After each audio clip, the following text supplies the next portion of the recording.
திண்ணன் என்ற இயற்பெயரை கொண்ட கண்ணப்ப நாயனார் வேடர் குலத்தில் பிறந்தவர். நாணன் காடன் என்ற நண்பர்களோடு வேட்டையாட சென்றபோது திருக்காலத்தி மலையில் குடுமித்தேவர் என்ற சிவனின் ஒரு உருவமான வாயுலிங்கத்தினை கண்டார். அந்நாள் முதல் வாயில் சுவர்ணமுகி ஆற்றின் நீரை சுமந்து வந்து அபிஷேகம் செய்தும், தலையில் சொருகி வந்த மலர்களாலும் இலைகளாலும் அர்ச்சனை செய்தும், பக்குவப்பட்ட காட்டுப்பன்றி இறைச்சியை படைத்தும் வந்தார். இதை கண்டு ஆகம விதிப்படி குடுமித்தேவரை வணங்கும் சிவகோசரியார் மனம் வருந்தி சிவனிடம் முறையிட்டார். கண்ணப்பரின் அன்பினை சிவகோசரியாருக்கு உணர்த்த திண்ணனார் வரும் வேளையில் அந்த சிவனின் ஒரு உருவமான வாயுலிங்கத்தின் வலக்கண்ணில் குறிதி வருமாறு செய்தார் சிவன்.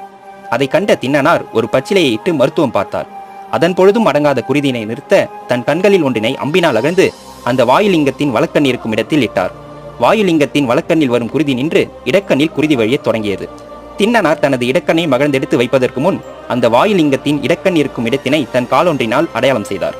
பின் இடக்கண்ணை அகழ்ந்தெடுத்து அந்த வாயுலிங்கத்தின் இடக்கண் இருக்கும் இடத்தில் வைக்க முயலும் தருணத்தில் சிவன் நில் கண்ணப்பா என மும்முறை கூறி தடுத்தருளினார்.